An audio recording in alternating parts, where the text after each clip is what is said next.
Hello guys, नमस्ते। कैसे हो आप सभी? आई होप आप सभी अच्छे होंगे, स्वस्थ होंगे, मस्त होंगे, अपने कामों में व्यस्त होंगे। तो आज की मेरी वीडियो होने वाली है कि how to crack GIC lecture exam in just 50 days. आज मैं आपको फुल स्टडी प्लान बताऊंगी और साथ में स्ट्रेटजी भी बताऊंगी कि आप इस एग्ज़ाम को कम समय में किस तरीके से क्रैक कर सकते हैं। तो गाइज, आप सबको पता है कि ये एग्ज़ाम 120 क्वेश्चंस का होने वाला है, जिसमें 80 क्वेश्चंस आपके कोर सब्जेक्ट के होंगे। लाइक मेरा सब्जेक्ट पॉलिटिकल साइंस है, आपका कोई भी सब्जेक्ट हो सकता है, history, polity, geography, economics etcetera कोई भी हो सकता है। उसके बाद 40 क्वेश्चंस आपके जीएस से होने वाले हैं। और मैं आपको सबसे इम्पोर्टेंट बात बताऊं कि अगर आप सोचें कि आप अपने सब्जेक्ट पर कमांड कर लें, उसके बाद आप इस एग्ज़ाम को क्रैक कर सकते हैं, तो नहीं होगा, पॉसिबल नहीं है। अगर आप सोचें कि आप जीएस पढ़ लें, बस जीएस पढ़ लें, तो भी एक आपका एग्ज़ाम नहीं होगा। आपको कोशिश करनी है कि आपको इन दोनों के बीच बैलेंस बना के चलना है। आपको अपने कोर सब्जेक्ट प्लस आपको जीएस दोनों में बैलेंस बनाना है। ये एग्ज़ाम आपका तभी क्लियर हो पाएगा।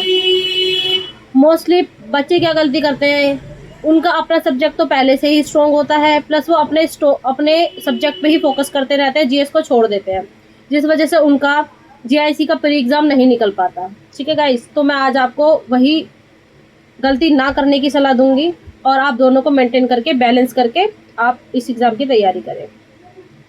तो गाइस, मैंने क्या किया, अभी फ़िलहाल एलटी ग्रेड के एग्ज़ाम हो चुके हैं, आपको पता है। ठीक है, आयोग ही कंडक्ट कराता है और वही जीआईसी का एग्ज़ाम कंडक्ट कराने वाला है। तो आपको पता है कि पैटर्न सेम ही होने वाला है।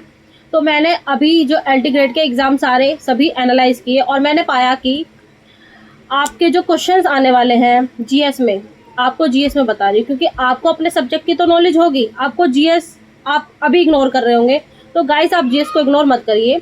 ठीक है, मैं आपको स्ट्रेटजी बताती हूँ, आपको इंपॉर्टेंट टॉपिक बताती हूँ, आप उनको पढ़िए बस, और कुछ मत करिए ज़्यादा। मैं गारंटी लेती हूँ कि आपका एग्जाम क्लियर हो जाएगा।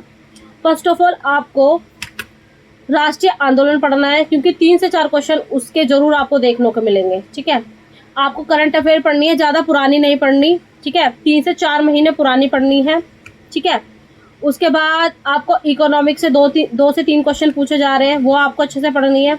ठीक है, उसके बाद geography, world geography, Indian geography, दोनों आपको पढ़नी है। डिटेल में नहीं पढ़नी गाइज, अभी मैं उसका आपको बताऊंगी कि किस तरीके से पढ़नी है, मैं अभी आपको टॉपिक बता रही हूँ। ठीक है, उसके बाद आपको कृषि से 2 क्वेश्चन पूछे जा रहे हैं। ठीक है, 2 से 3 क्वेश्चन पूछे जा रहे हैं। और यूपीजी के मैं आपको सलाह दूंगी कि आप यूपीजी को डिटेल में ना ही पढ़े तो अच्छा है, क्योंकि 1 से 2 क्वेश्चन ही मुश्किल से पूछे जा रहे हैं। ज़्यादातर एग्जाम में मैंने देखा कि सिर्फ एक ही क्वेश्चन है यूपीजी का। ठीक है, उसके बाद आपको जनसंख्या जरूर करनी है।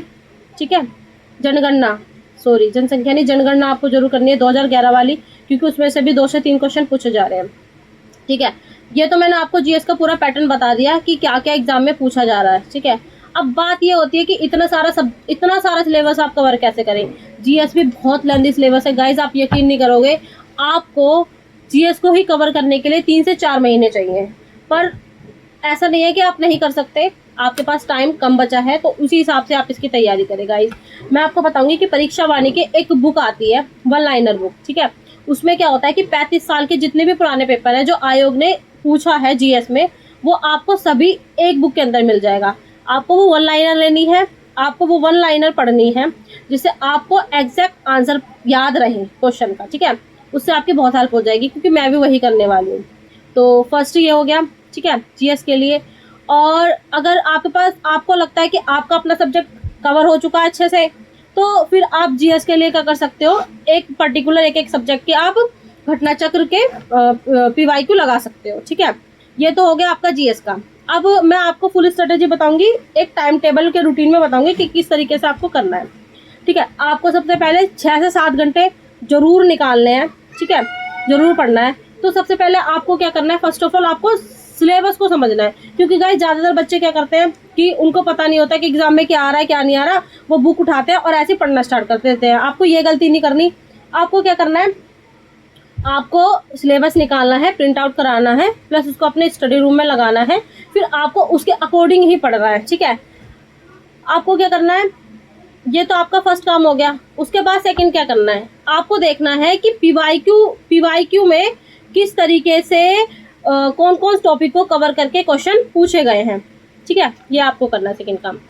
उसके बाद अब मैं आपको बताऊंगी कि 6 से 7 घंटे आप कैसे पढ़ेंगे, ठीक है, किस तरीके से रूटीन में पढ़ेंगे और आप इस एग्जाम को क्लियर कर पाएंगे। सबसे पहले सुबह आप 2 घंटे पढ़ो, ठीक है, जरूरी नहीं है कि आप सुबह 2 घंटे पढ़ लो, ज़्यादा नहीं, ठीक है, 2 घंटे सुबह पढ़ो। उसमें आपको अपना कोर सब्जेक्ट करना, लाइक मेरा पॉलिटिकल साइंस है तो मैं अपना पॉलिटिकल साइंस करूँ, ठीक है। उसके बाद आपको दोपहर में क्या करना है गाइज, आपको जीएस पढ़नी है, 1 आवर आपको जीएस पढ़नी है। फिर उसके बाद आपको शाम में आपको क्या करना है, मॉक टेस्ट लगाना है। मॉक टेस्ट बहुत ज़रूरी है गाइज, मॉक टेस्ट को आप स्किप नहीं कर सकते। इसको इसलिए ये ज़रूरी है क्योंकि इससे आपका टाइम मैनेजमेंट हो जाएगा कि आप फुल पेपर दिए हुए टाइम में सॉल्व कर पाओगे या नहीं कर पाओगे, ठीक है। उसके बाद आपको लास्ट में रात में क्या करना है, रिवीजन करनी है जो भी आपने पढ़ा था सुबह, ठीक है, कोर सब्जेक्ट प्लस जीएस का, वो आपको अपना रिवीजन करना है। ये तो हो गया आपका स्टेप 1। अब आपको क्या करना है, स्टेप 2। अब आपको थर्ड में क्या करना है, प्रीवियस क्वेश्चन लगाने हैं। प्रीवियस क्वेश्चन आपको परीक्षा का पैटर्न समझना है, क्योंकि होता क्या है, बहुत से बच्चों को पता नहीं होता है नहीं। जैसे लाइक मैं भी अभी जब मैंने तैयारी स्टार्ट करी थी तो मेरे को नहीं पता था कि जीएस क्या पूछता है।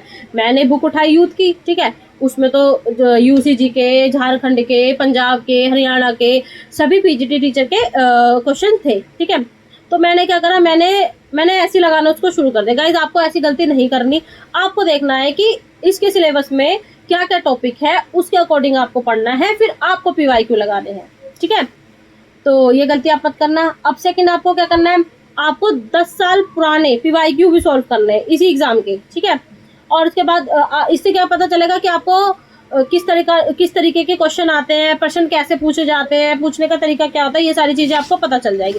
फिर आपको क्या करना है कि आपको शॉर्ट नोट्स बनाने हैं, ठीक है, जो आप पढ़ रहे हो, अपना कोर्स सब्जेक्ट पढ़ रहे हो प्लस आप जो जीएस पढ़ रहे हो उसके शॉर्ट, ऐसा नहीं कि आपको किताबें भरनी है या बहुत ज़्यादा लिखना है। शॉर्ट नोट्स भी आपको उसी का बनाना है जिसमें आपको डाउट है कि आपको याद नहीं रहेगा। जो चीज़ें आपको ऑलरेडी बहुत अच्छे से याद है उसके नोट्स बनाने की जरूरत नहीं है, टाइम वेस्ट करने की आपको जरूरत नहीं है, ठीक है। अब आते हैं लास्ट टॉपिक पे, रिवीजन स्ट्रेटजी। इसमें आपको क्या करना है, आपको 1-3-7 का रूल अपनाना है।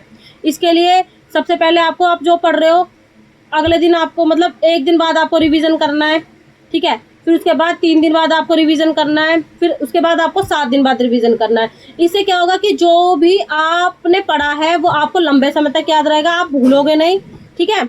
ये आपकी एक स्मार्ट स्ट्रेटजी हो गई।